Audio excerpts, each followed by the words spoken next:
Hola mi gente, bienvenidos a la table de mariage. Je suis Maria Sanz et aujourd'hui, on s'en va au Pérou.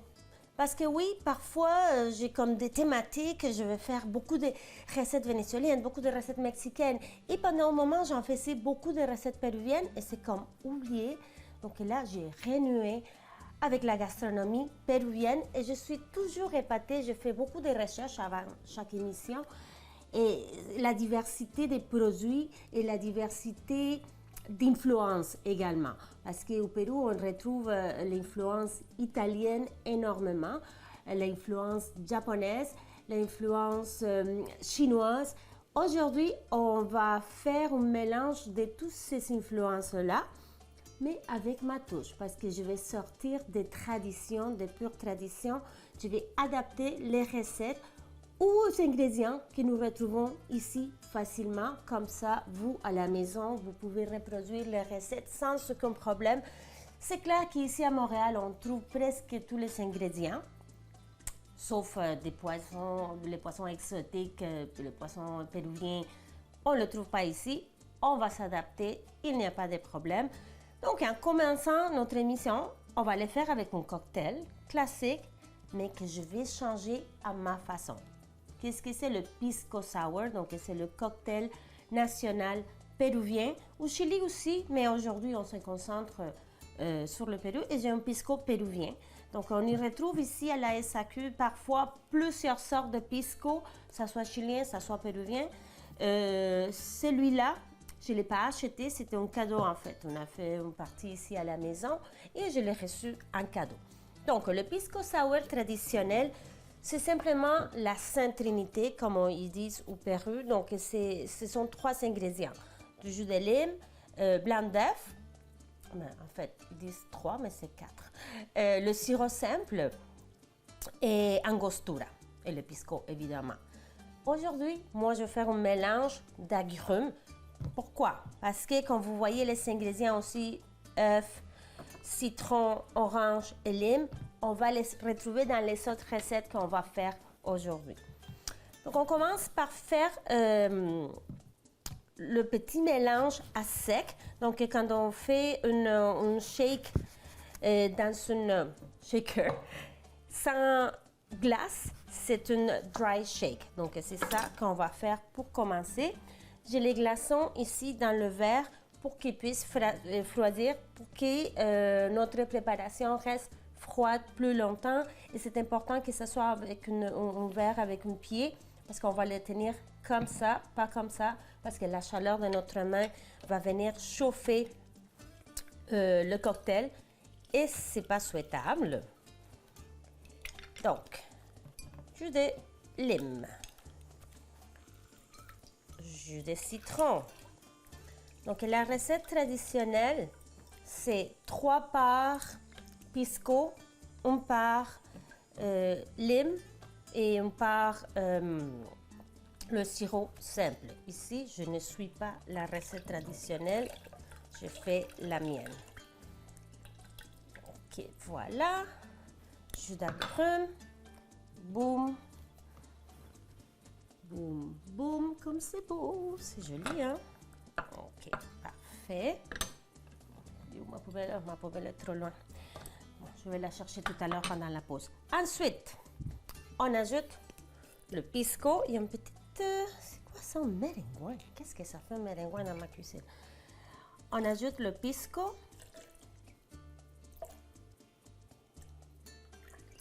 Voilà. Hop là. Bon, on va le rattraper tout à l'heure. Le sirop simple, ça soit vous pouvez le faire à la maison. Donc, le sirop simple, c'est tout simple. C'est une tasse d'eau, une tasse de sucre, ou ben, c'est toujours la même quantité. Ah non, ça c'est à la fin. Donc, voilà. Mais j'avais déjà une bouteille. Donc, ici, on va venir séparer le blanc d'œuf et le jaune d'œuf. Le jaune d'œuf, je vais le garder pour l'autre recette. Voilà. On met ça de côté. Et on va venir. Check. Allez, vous êtes prêts? Allez, on y va. 1, 2, 3. C'est moins spectaculaire, ça ne fait pas du bruit. Ok, voilà, on a bien mélangé. Ensuite, on va venir ajouter les glaçons. Petit dégât ici, là. C'est pas souhaitable.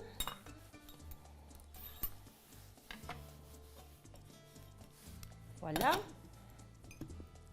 On shake. Allez, on y va.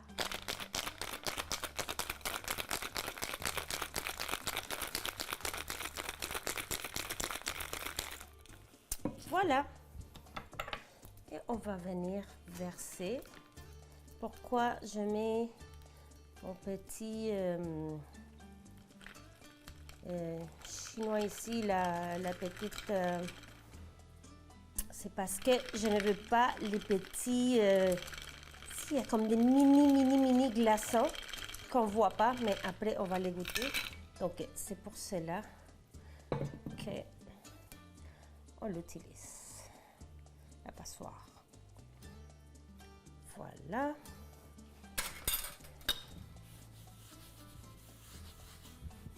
Et on finit avec quelques gouttes d'angostura, amère d'angostura, donc qui s'est été créé au Venezuela, dans la ville d'Angostura. Voilà, quelques gouttes, moi j'adore ça, je le mets dans le rum and coke. Et c'est tout. Je vous dis, salut!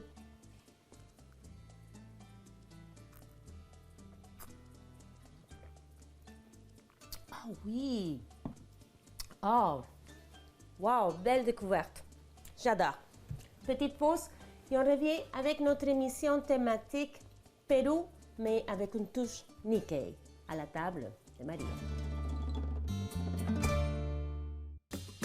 Alors, la première recette, on va se faire une causa de atún. Donc, causa, c'est un étagé de purée de pommes de terre et on le retrouve avec poulet, avec des crevettes, homards, mais la plus répandue, la plus connue, la plus populaire, c'est causa de atún. Donc ici, j'ai un superbe thon que j'aime beaucoup, italien. C'est lui qu'on achète tout le temps à la maison. Et je vais commencer à les goûter parce que je veux récupérer l'huile parce qu'on va l'ajouter dans notre purée de pommes de terre. Donc déjà, on commence avec les variations, avec les changements. Parce que pour la purée de pommes de terre, normalement, la version traditionnelle péruvienne, on le fait. C'est mieux quand on veut faire une purée de pommes de terre, de les couper, de les faire cuire entières comme ça. Et il va y avoir moins d'eau dans le purée de pommes de terre.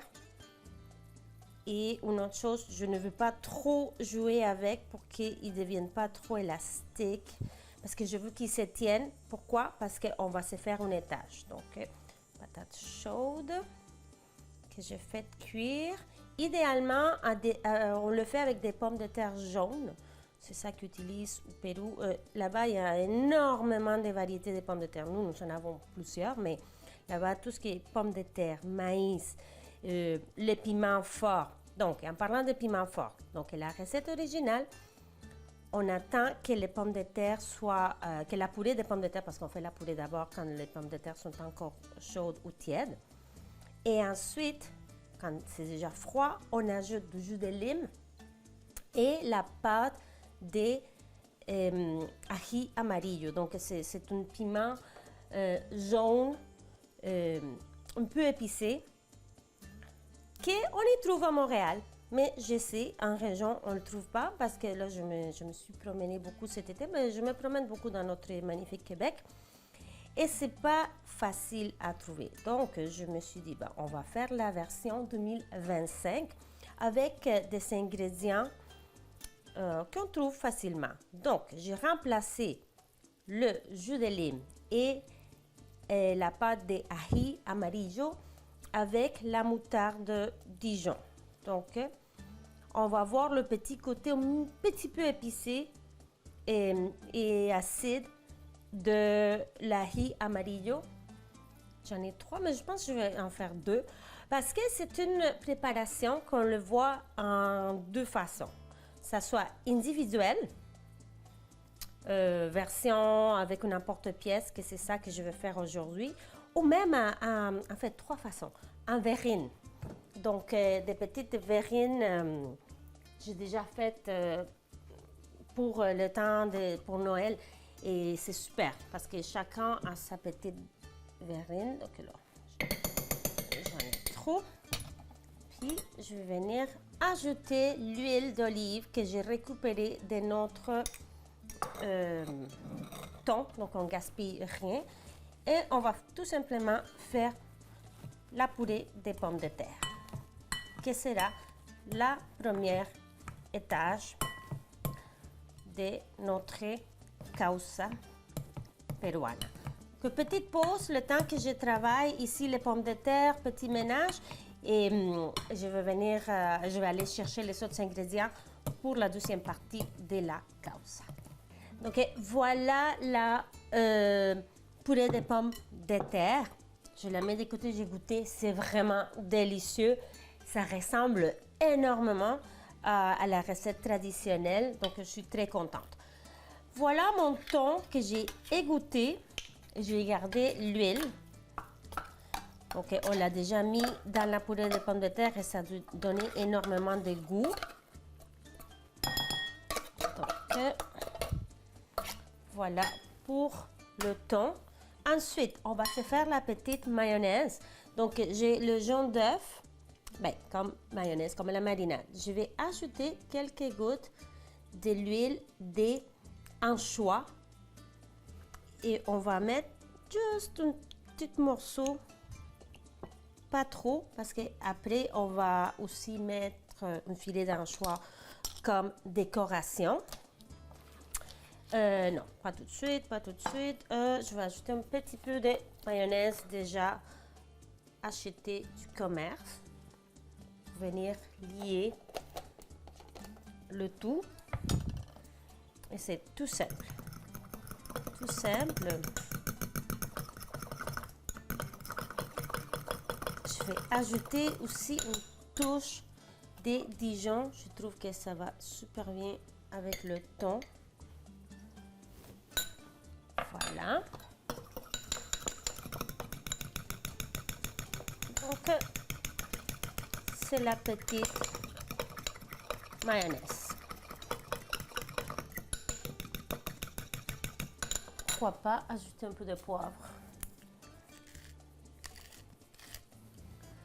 Voilà.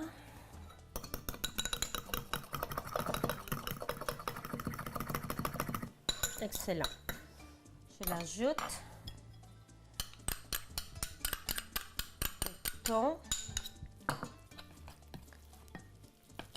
Voilà. Ensuite, j'ai presque plus de place. Après, qu'est-ce que je vais faire? Je vais couper des oignons, des olives noires. Je vais laisser mietter également avocat. Et normalement, dans la causa, on y trouve l'oignon rouge. Je vais le remplacer par l'oignon vert, juste la partie verte. Donc, des petits cubes d'avocat. Et voilà. Donc, on va prendre une petite pause, le temps que je puisse couper tous les ingrédients et on fait le mélange parce que sinon, on va manquer du temps à l'émission. Donc, une petite pause et on revient pour la suite de notre causa peruana. Donc, j'ai coupé les avocats en petits dés. Également, j'ai dénoyauté les olives noires et je les ai émiettées. Vous remarquerez que je n'ai pas mis de sel. Pourquoi? Parce que Dijon, déjà un petit peu salé, les anchois salés, les olives salées et aussi cette sorte de thon, il est extrêmement goûteux, pas besoin de sel. Donc c'est pour cela que je n'ai pas mis de sel parce que sinon ça sera trop salé. Ici j'ai un petit emporte-pièce. Je vais prendre le même huile qu'on a utiliser pour faire le purée de pommes de terre et je vais venir huiler l'emporte-pièce. Comme ça sera plus facile pour démouler. Ou sinon, à cette étape-ci, vous pouvez le faire aussi en verrine. Ça fonctionne très bien. Donc, voilà. Étage de pommes de terre. Et ensuite, étage de thon. Et on l'envoie au frais. Voilà, donc on a une petite pause et on revient avec la dernière recette vite à la table de Maria. Beaucoup d'informations en peu de temps. Donc on se voit dans quelques minutes ici pour la suite de notre causa de atún. Deuxième recette aussi avec du thon, mais dans ce cas-ci du thon frais, donc c'est du thon ahi qu'on utilise pour faire des sushis. Le plus important ici, c'est la marinade, parce que le thon, on va le couper tout simplement en tranches. Et ce qu'on fait, c'est un tiradito. Alors, c'est pas un ceviche, parce que le ceviche, on coupe le poisson en cubes et on le fait mariner. Tandis que pour un tiradito, on met la sauce et par-dessus, on va venir déposer le poisson. Donc, c'est beaucoup plus délicat. C'est comme un crudo, en fait, comme ils font en Italie. Ensuite, je vais ajouter une touche de wasabi. Ça, c'est une recette qu'à chaque fois que je la fais ici à la maison, c'est un succès avec des invités, avec les enfants. Ils adorent cela. J'ai mis la sauce soya également. Petite touche, mais vraiment minime, de l'huile de sésame grillée. Pourquoi une petite touche? Parce que ça prend trop de place et après, ben, ça goûte juste ça. Là, je vous avais dit qu'on allait réutiliser les ingrédients du cocktail pour la recette. Mais on a utilisé le jaune d'œuf pour la première recette de causa. Et là, pour la deuxième, je reprends les jus d'agrumes. Donc, une petite touche de chaque.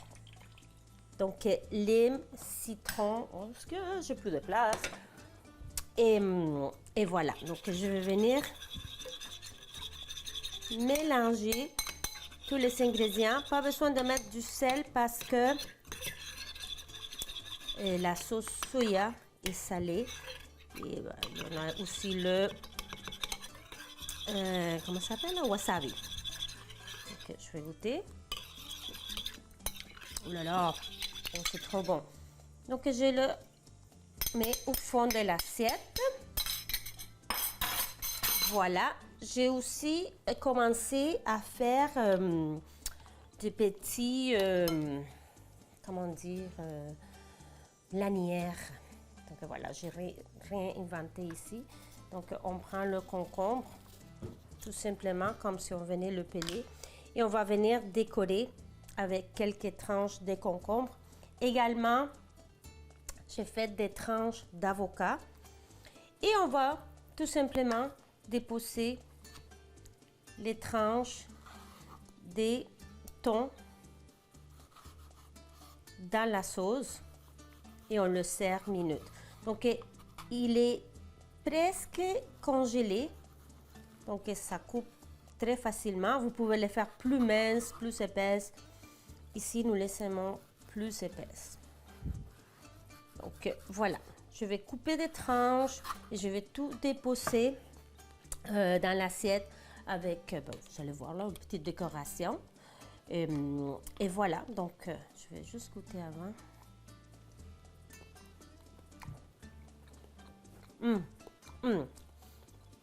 Excellent. Mini pause. J'arrange ici mes ingrédients. Je vais chercher la causa et on va finir la décoration parce que ça prend toujours un œuf cuit dur, olive noire et je vais mettre un filet de anchois. Donc on se voit dans quelques minutes ici à la table de Maria pour la dégustation de nos deux recettes d'inspiration péruvienne.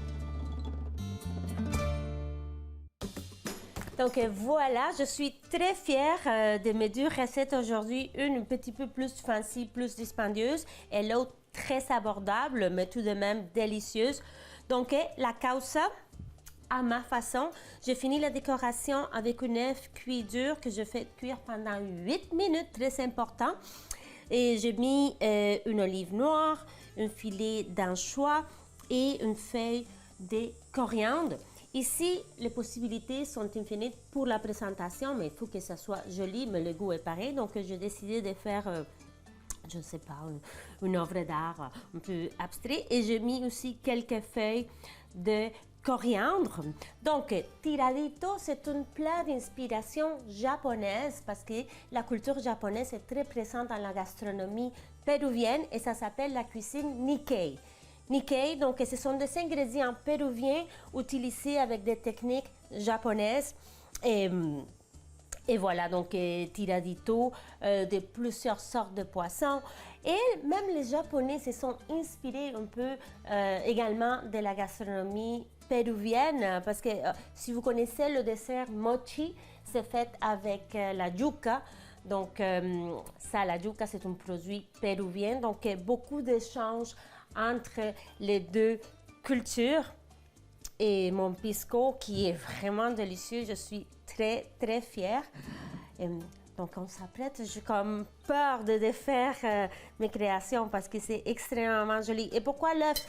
Parce que dans beaucoup de recettes péruviennes, c'est présenté avec le sucre cuit dur et des olives noires. On y retrouve très souvent comme dans les papas à la huancaína et parfois dans des ceviches. Donc, on le voit souvent, c'est pour ça que j'ai voulu faire un petit rappel à les traditions culinaires péruviennes. Donc, sur ça, je vous dis buen provecho et je vous invite à nous suivre sur les médias sociaux, ici Télévision et Maria Sanz. Donc, je vais me prendre un petit peu de chaque ingrédient. Allez.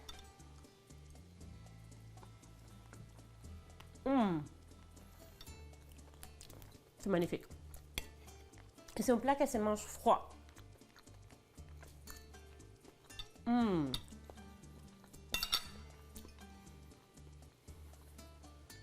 Je vais nettoyer mon palais avec le pisco sour et après on attaque el tiradito.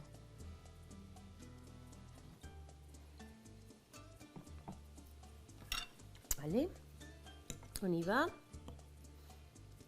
Petite sauce, très important.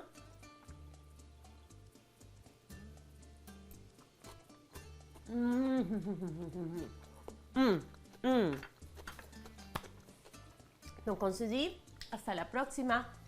Besitos.